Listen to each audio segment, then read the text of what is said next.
এই বক্তব্যের বিষয় গান বাজনা বাদ্যযন্ত্র। যদিচ সামনে রমাজান, আমরা বিগত জুমায় নফল সিয়াম সম্পর্কে আলোচনা করছিলাম। নীতি অনুযায়ী আজকের আলোচনা ফরজ সিয়ামের গুরুত্ব এবং সিয়ামের নিয়মাবলী আলোচনা করা প্রয়োজন। এরপরেও কেন জানি আমরা গান বাজনা বাদ্যযন্ত্র বিষয়টি আলোচনা করাই একান্ত প্রয়োজন মনে করছি। আলোচনা করে আমরা কতটুকু সফল হব তা আমরা জানি না, কেননা সফল হওয়ার বিষয়টি আল্লাহর হাতে। আমরা কেউ যদি কিছু জোর করে করতে চাই তা হবে না। আমাদের নবী মুহাম্মদ সাল্লাল্লাহু আলাইহি সাল্লাম তার চাচা আবু তালেবকে জোর করে কিছু করতে চাচ্ছিলেন। তিনি চাচ্ছিলেন আমার চাচা জাহান্নামে যাবে, আমি এটা কেমনে চাই, যে কোনো মূল্যে তাকে হেদায়েত করতে পারলে তার জীবনে একটা সফলতা, আমার তো সফলতা আছেই। তিনি বারবার বলছিলেন, চাচা আপনি বলেন লা ইলাহা ইল্লাল্লাহ, এই বাক্যটুকু বলেন, বাকিটুকু কি করা লাগে তা আমি করব। তবে সূচনা যদি আপনার না থাকে তাহলে আমার কোনো পথ থাকবে না। তার মানে পিতামাতা যদি মুশরিক হয়, অমুসলিম হয়, তাহলে নবীগণের কিছু বলার সুযোগ থাকে না। যা ইব্রাহিম আলাইহিস সালামের ঘটেছে, যা বিচারের মাঠে ঘটবে, দুনিয়াতেই তা স্পষ্ট করা হয়েছে। মুহাম্মদ সাল্লাল্লাহু আলাইহি সাল্লামের ব্যাপারেও তাই ঘটেছে। তাদের পিতামাতা জাহান্নামে যাবে, জান্নাতে যাবে না, এ ব্যাপারে আল্লাহ বলেছেন, আল্লাহ রাসূলও বলেছেন। যেহেতু মুহাম্মদ সাল্লাল্লাহু আলাইহি সাল্লাম তার মাতা পিতাকে তেমন দেখেননি, মাকে দেখেছেন তবু ভুলে গেছেন, তোর পিতার কথা তিনি ভাবতেই পারেন না। তিনি লালন পালন হয়েছেন চাচার কাছে, বিষয়টি তিনি ভাবছিলেন। যখন তিনি চাচ্ছিলেন যে আমার পিতা লা ইলাহা ইল্লাল্লাহ, আমার চাচা লা ইলাহা ইল্লাল্লাহ বলুক, তখন আশেপাশে যারা ছিল তারা বলল, দেখেন আপনি একজন বড় পরিবারের মানুষ, শেষের কালে আপনার একটা দিন ধর্মের মান আছে, সেটা বিকৃত করে মারা যাবেন, এটা কেমন হয়? আশেপাশে যারা ছিল তাদের কথাটাকেই চাচা প্রাধান্য দিল।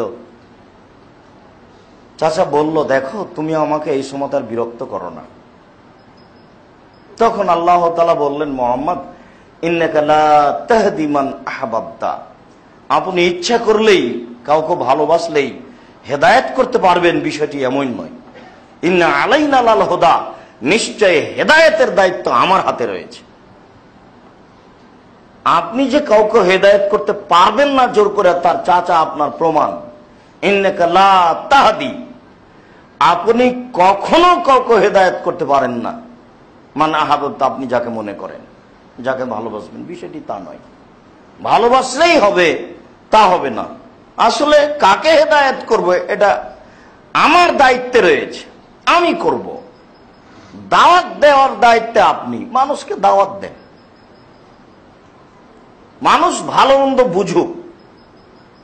ওই কথাটি সামনে করে বলছি যে আমরা আজকে গান বাজনা খেলতামাশার কথা বলে আপনার বাড়ি থেকে ব্রাজিলের পতাকা নামাতে পারবো, এই কথা আমি বলছি না। তবে আপনি যে শিক্ষিত মানুষ নন, এ কথা আমি বলতে পারি। আপনাকে আমি পরাজয় করবই, এটা আমার একদিনের কথা নয়, 18 বছর থেকে বলে আসছি। ব্রাজিলের পতাকা আপনার বাড়িতে আছে, আপনাকে যদি আমি অশিক্ষিত প্রমাণ করতে না পারি, আমি আব্দুর রাজ্জাক জাতির সামনে বক্তব্য দিব না। এটা আমি 18 বছর থেকে বলে আসছি, আপনার সাথে চ্যালেঞ্জ থাকলো। এটা আমার নতুন কথা নয়। আপনার ক্ষমতা থাকলে আপনি খুতবা পড়ে দাঁড়িয়ে যান, আপনাকে আমি দেখে ছেড়ে দেব। এটা তো আমার নতুন কথা নয়, এটা আপনাকে আমি বলতে পারি। আমি আপনার বাড়ি থেকে পতাকা নামাতে পারবো, এই কথা আমি বলি না। তবে যেটুকু আমি পারবো সেটুকু আমি বলছি। আমি জোর করে হেদায়েত করতে পারবো, এই জিম্মেদারি তো নিনি। আর এটা রাসূলের হাতে যখন দেওয়া নেই, তখন মানুষের হাতে থাকবে, এটা ভাবাই যায়নি, এটা অসম্ভব। সম্মানিত মসজিদের মুসাল্লি, তাই আমরা বিষয়টি নিয়ে আলোচনা করতে চাচ্ছি যে গান বাজনা খেলতামাশা বাদ্যযন্ত্র বিষয়টি ইসলামের দৃষ্টিকোণে কেমন। মহান আল্লাহ বলেন, ইন্নামাল খামরু ওয়াল মাইসিরু ওয়াল আনসাবু ওয়াল আজলামু রিজসুম মিন আমালি শায়তান। নিশ্চয় নেশাদার দ্রব্য পান করা, জুয়া খেলায় অংশগ্রহণ করা, মূর্তির আস্তানায় যাওয়া, লটারি ক্রয় করা অপবিত্র শয়তানের কাজ।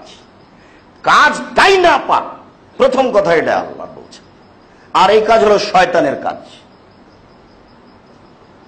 খেলাধুলা শয়তানের কাজে কথা আল্লাহ বলছেন, আর এই কাজটা নাপাক এ কথা আল্লাহ বলছেন।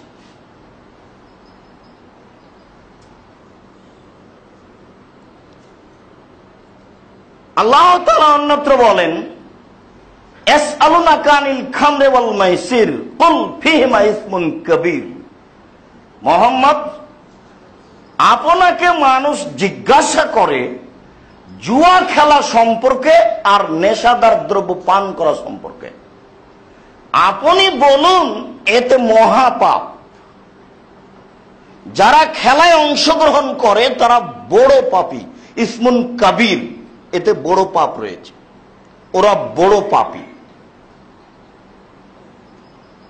আল্লাহ তাআলা বলেন, আমিনান নাসে মান ইয়াশতারি লাহওয়াল হাদিস লিইদিল্লা আন সাবিলিল্লাহ। যারা খেলতামাশা বাদ্যযন্ত্র ক্রয় করে, কিনে, ব্যবস্থা করে, তারা দ্বীনকে মজাক করে,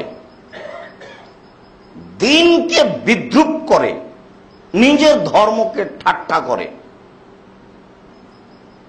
বেগাইরে ইলম, অজ্ঞতা সহকারে, তার বিবেক বুদ্ধি নেই বলে এটা করে। তাদের জন্য রয়েছে অপমানজনক শাস্তি। আল্লাহ তাআলা শাস্তির বিষয়ে মাঝে মধ্যে বলেছেন আযাবুন আলিম, কষ্টদায়ক শাস্তি, আর মাঝে মধ্যে বলেছেন আযাবুম মুহিন, অপমানজনক শাস্তি। দুইটার মধ্যে পার্থক্য কি আছে? অপরাধও কিন্তু এরকম আছে। একটা লোক এক বস্তা চাউল চুরি করে নিয়ে গেল, বাড়ি পর্যন্ত নিয়ে গেল, এক বস্তা চাউল মাথায় করে, কাজটা খুব কঠিন, সেও কষ্ট পায়। আর একটা লোক টাকলোর নিচে পায়জামা প্যান্ট লুঙ্গি রাখলো, এটাও পাপ, কিন্তু কষ্ট পায় না, বরং শান্তি পায়।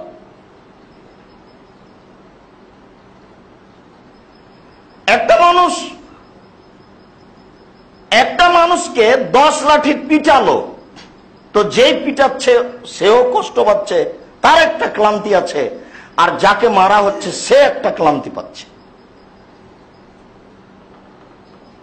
একটা লোক বসে নগ্ন নারীদের দেখলো নাচ গান, ও তো শান্তি পাচ্ছে, এটাও পাপ। এক বস্তা চাউল চুরি করে নিয়ে গেল, ওটাও পাপ। কোন কোন জায়গাতে আল্লাহ আযাবুন আলিম বললেন, আর কোন কোন জায়গাতে আযাবুম মুহিন বললেন। কেন? আযাবুম মুহিন মানে হচ্ছে অপমানজনক শাস্তি। আমাদের দেশে এ ধরনের শাস্তি আছে যে তার কোনো শারীরিক সমস্যা হবে না, কিন্তু বাস্তবে সে মেনে নেবে এটা কঠিন। সেটা হলো এই যে একটা লোককে বলা হলো যে তুমি মাটিতে থুতু ফেলে জিহ্বা দিয়ে চেটে নাও, কাজটা তো তার কাছে, এই কাজে তো কোনো সমস্যা নেই, কিন্তু কাজটার বাস্তবতা খুব অপমানজনক। আর একজনকে 10 লাঠি বা 10 জুতো মারা হলো, ওটাও কঠিন।